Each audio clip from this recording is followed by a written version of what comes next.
If you've ever wondered if there are some secret sauce tips to helping you have an amazing relationship, well, I've got 3 of them for you in this video. I'm going to share with you my 3 tips that I give teens as a certified life coach all the time to help them keep these first relationships sweet, awesome, and just fun, right? Because the purpose of a relationship right now is to have fun, is not to get too serious, but this will help your relationship be stable and healthy, right? The goal for everybody. So let's dive right in. Oh man, I wish I had known these things when it came to my first relationships. And these I've seen over and over spoken by marriage experts, by relationship experts, and then my own experience has backed these up. So let me share these with you. Be prepared to take some notes because these will save some of your first relationships, okay? Okay, first thing, one of the most important, set boundaries first thing. Too often, people only learn this tip because of bad experience, and that bad experience happens in their teenage years. So I want to save you this trouble, and I want you to set boundaries first thing. You should also set your own boundaries before you get into a relationship. So if you're single right now, please take this time to figure out, what are my boundaries? What will I and won't I do when it comes to physical things with somebody? What will I and won't I do when it comes to mental, emotional, spiritual things with somebody? So that you can be prepared when those situations pop up. I remember thinking as a teen that there were just like unspoken, like, oh, they knew that I didn't want to do this. And it was like, no, you owe it to them and yourself to talk about those boundaries. And it doesn't have to be a serious conversation, but at points in your relationship, especially at that first, just talk about things and be like, listen, I don't want to go past making out, right? I don't want to have sex, or I feel uncomfortable like doing these things or going to these places, or I don't want to hang out with these friends, or when you do this, it makes me feel uncomfortable, right?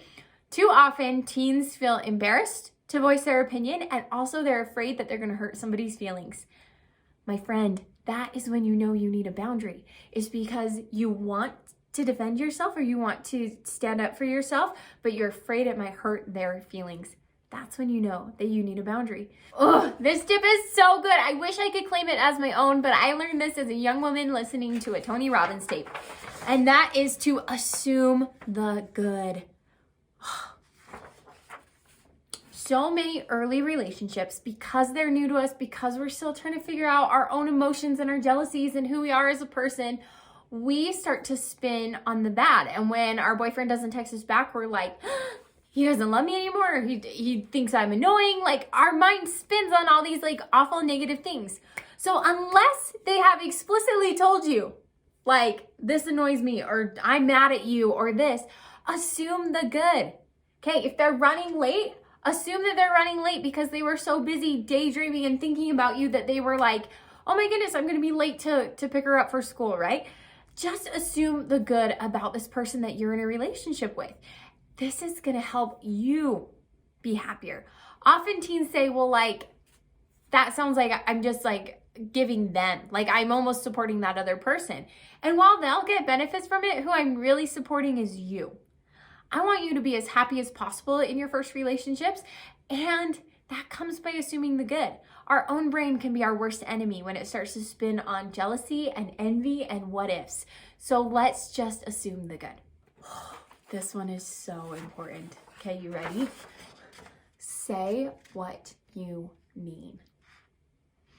For reals though, no exaggeration, no voice inflections, just say what you mean and take it at face value.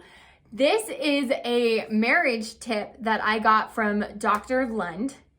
John Lund. Yes, Dr. John Lund, in his amazing book, For All Eternity. And it has changed my marriage. It has changed the way I communicate with people. And it doesn't have to just be a marriage tip. This can bless anybody who's dating. And I want you to say what you mean. So what does that look like? Okay, significant other texts you and says, hey, do you want to hang out with me and Patrick? And you really are like, ugh, I don't like Patrick, or I don't want to go rock climbing, or whatever the thing is that you're like, ugh, I don't. Instead of texting back like, sure, right, with like no emojis, or maybe like a like, I don't know, like a sideways emoji, just like subtle, right? They're supposed to pick it up, or even talking to them in person being like, okay, I guess, right? What does that really mean? That really means what we're trying to do is we're almost dropping a hint and we're saying, I want to like be with you, but I don't really want to go. Maybe that's what we're saying. Maybe we're just trying to flat out be like, hey, if you're smart enough, you'll pick up the hint that I don't want to go. And then you'll say, oh, I can tell you don't want to go. It's totally fine. Maybe I'll cancel plans with Patrick. Like, you want them to do all these things, but you're not saying it. So just say it. Be open, be honest. The earlier you can do this in your relationship and the more often you can do this, the better, right? Because then they'll start to know you and they'll start to know your authentic, honest self. And you can live with like the integrity of what you say you really mean. So if they're like, hey, do you want to come hang out with me and Patrick? Let's be honest. And let's just say, no, I'm going to do homework tonight, or I'll go hang out with my girlfriend so you can hang out with Patrick. We don't have to be like, oh, I think Patrick's the worst jerk in the world. No, we just have to be like, hey, listen, you go have fun with Patrick. I'm going to stay here. I'll call Sarah. Her and I are going to go get smoothies. But afterwards, can I call you, or can I come swing by your house and see you? Right? Like, say and state what you want. Too often, teens get lost in the hints, in the innuendos, in the he said, she said.